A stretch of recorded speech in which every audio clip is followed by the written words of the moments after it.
শুভ সকাল বন্ধুরা, welcome back to my channel. কেমন আছো তোমরা সবাই? আশা করি সবাই খুব ভালো আছো। আর আমি তো একদম বিন্দাস আছি। আজ সোমবার আর এখন বাজে সকাল 8টা। ভিডিওগুলো পোস্ট করতে অনেকটাই লেট হচ্ছে, আমার নিজেরই কেমন লাগছে জানো। আসলে এডিটিংই করা হচ্ছে না, অনেক ভিডিও এরকম পেন্ডিং পড়ে আছে, কিন্তু কি করব, ঘরে চেয়ারটা লাগিয়েছি তো, তাই ওদিকে কাস্টমার আসে, সামলাতে হয়। কাস্টমার সামলাতে সামলাতে না আর এডিটিংই করা হচ্ছে না। যাই হোক, তাও চেষ্টা করছি তোমাদের সাথে ডেলি ব্লগ শেয়ার করার, একটু অ্যাডজাস্ট করে নিও। তবে একটা জিনিস আমার খুব ভালো লেগেছে জানো, সেটা হচ্ছে তোমরা এই পরিমাণে ভালোবাসা দিচ্ছ। অনেক অনেক ধন্যবাদ গো তোমাদেরকে। আসলে আমি একটা দিন ব্লগ পোস্ট করিনি, তাই তোমরা অনেক আমাকে মেসেজ করেছো যে দিদিভাই ব্লগ কেন পোস্ট করনি। আসলে এই ব্যাপার, কি করব বলো, ওদিকে ওই পার্লারের কাজটা সামলাতে গিয়ে এদিকে ভিডিও আর আপলোড দেওয়া হচ্ছে না আমার। তো যাই হোক, দুদিকে একা হাতে সামলাতে হবে আমাকে। আস্তে আস্তে ঠিক হয়ে যাবে। হয়তো প্রথম দুদিন এরকম প্রবলেম হবে। রাত জেগে এডিটিং করছি জানো তোমাদের জন্য। আসলে কালকে অনেকটা রাত মতো এডিটিং করেছি, এডিটিংয়ের কাজ কমপ্লিট করেছি, তাই আজকে সকালে উঠতে দেরি হয়ে গেছে। আসলে শনিবারটা রবিবারটা এমনিতেই আমাদের দেরি হয়, কারণ একটু মুভি টুভি দেখি তো, মুভি প্রত্যেক দিনই দেখি, তবে শনিবারটা রবিবারটা একটু আর কি দুটো তিনটে মুভি লাগিয়ে ফেলি। কি করব, কিন্তু কালকে আর মুভি টুভি কোনো রকম দেখিনি, কারণ কালকে ওই একটা মুভি দেখার পর ও দেখছিল, তবে আমি এডিটিং করছিলাম, কারণ আমাকে তো তোমাদেরকে ভিডিও পোস্ট করতে হবে, তাই না। যাই হোক, চলো এইভাবেই চলবে, কিছু করার নেই। আর তোমরা এইভাবে ভালোবাসা দিও, তাহলে না আমার এই কষ্টটা আর কষ্ট মনে হবে না, এই হচ্ছে ব্যাপার। আর এখন চলে এসেছিলাম, এই যে সবজিটা করলাম আজকে, পেঁয়াজ পাতা চচ্চড়ি হচ্ছিলো, আর শিলে মশলা বাটলাম যেন অনেক দিন পর বলতে আসার পর থেকে বাটছি এখানে, কারণ বাড়িতে তো এত কিছু করতে হতো না। শিলে অবশ্য বাটা আমার প্র্যাকটিস আছে, অতটাও না যে একদমই বাটতে পারি না, পারি। তবে কি বলো তো, আসার সময় তো মা বলেছিল যে মিক্সিটা আছে বাড়িতে পড়ে ফালতু ফালতু, কারণ মা ইউজ করে না মিক্সি, মা ওই শিলপাটাতেই মশলা বাটে, তাই মা বলেছিল নিয়ে যেতে।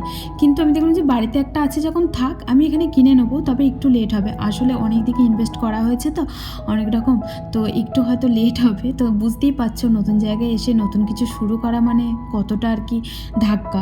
যাই হোক, হ্যাঁ একটু লেট হবে, তবে আস্তে আস্তে সবটাই করব।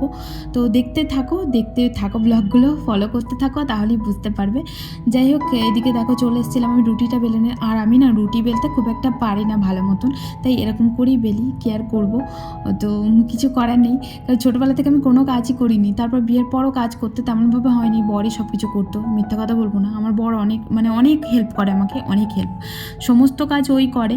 তবে এখন অনেক কাজ শিখেছি আমি মায়ের কাছে থেকে থেকে, তারপর ও অনেক কাজ শিখিয়েছে আমাকে। এখন পারি, মোটামুটি সবই পারি, তবে অতটা ভালোভাবে পারি না, কিন্তু পারি, চলার মতন পারি। এই হচ্ছে ব্যাপার। তো এদিকে রুটিগুলো আমি সেঁকে নিচ্ছি, আর ওর খাবারটা প্যাক করে দিলাম। আর যেগুলো আর কি বাড়িতে থাকবে, মানে আমি যেগুলো খাবো সেগুলো আর কি সেঁকে নিলাম।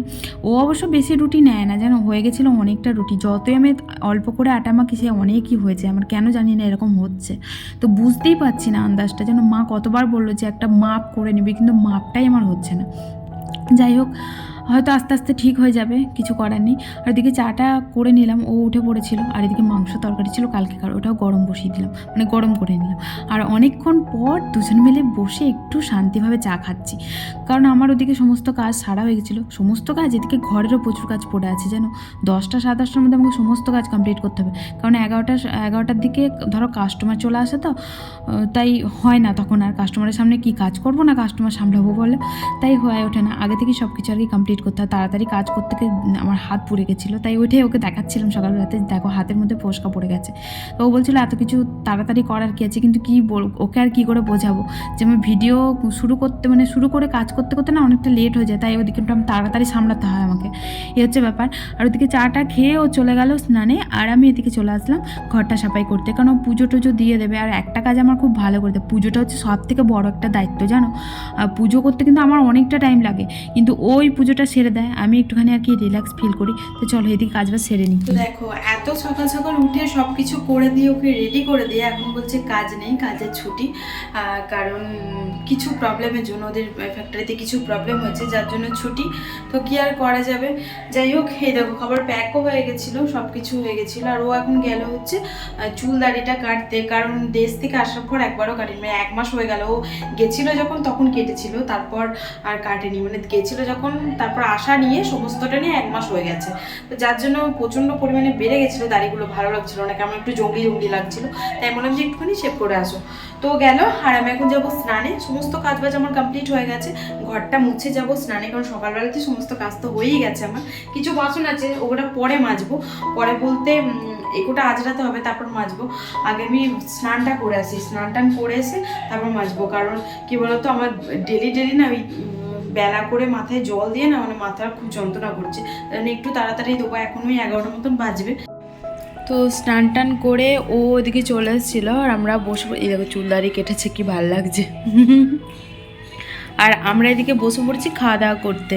আজকে লাঞ্চে তোমাদেরকে তো সকালে দেখালামই যে ভাতটা ছিল একটুখানি, তো আর এদিকে রুটি করেছিলাম সকালে, আর ডিমটা এখন ভাজা হয়েছে।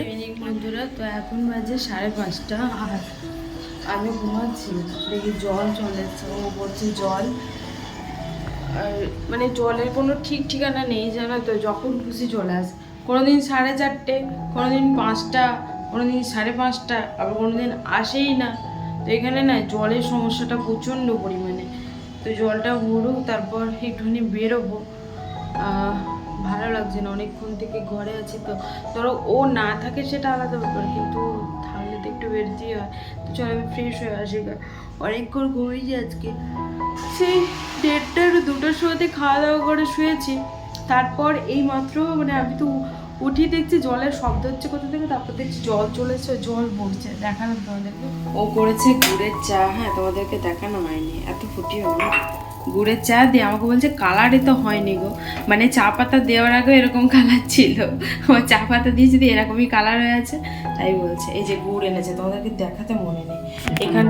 এখানকার গুড় দেখো, মানে পাটালি এখানকার, কেমন দেখো, কিন্তু পিওর গুড় জানো তো। এখানে আমি খেয়ে দেখলাম, টেস্টটা খুব সুন্দর, আমাদের ওখানকার মতো না কিন্তু। আর ও চা করতে আসলে বা রান্না করতে আসলে ওকে আমাকে সব হাতের কাছে এগিয়ে দিতে হবে। কোথায় কি জিনিস রাখা থাকে, একটা সঙ্গে সংসারে তো দুটো তো মানুষ বলে, তাও খুঁজে পায় না।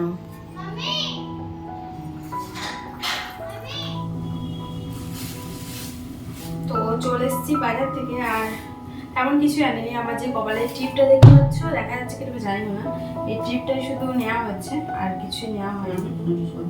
না সব কেমন লাগছে, এখন দুজনে মিলে মারামারি করতে করতে রান্না করছি। তো এখন হবে ওই বেসনের বড়া, তো ওটা দিয়ে আর কি সবজি করা। কত বড় দেবো ধনে পাতা, এতটা এতটা।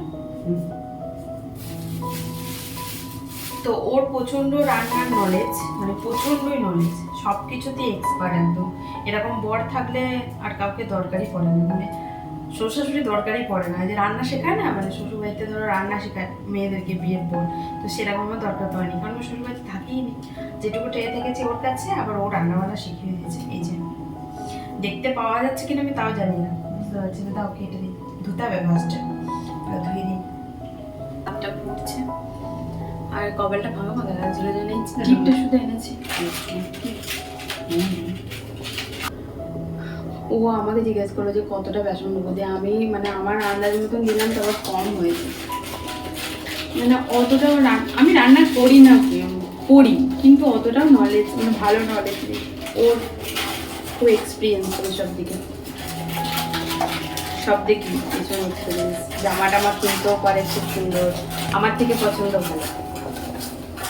না সব কিছুই নয়, ফালতু কথা। আমার থেকে তো এই যে আমাদের রান্না কমপ্লিট। একটু ঝোল ঝোল রেখেছে, ঝোলটা টেনে নেবে। আর হচ্ছে গরম গরম ভাত। এই হচ্ছে আমাদের আজকে ডিনার। আর ওদিকে মানা করলাম, তারপর দেখো বাসন করে ধুয়ে নিল। আর এই যে সবজি সব কেটে রেখে দিয়েছে, এটা সকালের জন্য। 5 মিনিট দিয়ে একটা চচ্চড়ি করে দেবো, আর রুটি। তো এইমাত্র খাওয়া দাওয়া করলাম। তো চলো আজকে আমাদের ব্লগটা তাহলে এখানেই এন্ড করছি। সবাই সুস্থ থেকো, ভালো থেকো, দেখা হচ্ছে আবার নেক্সট ব্লগের সাথে। ততক্ষণের জন্য tata, bye bye, good night.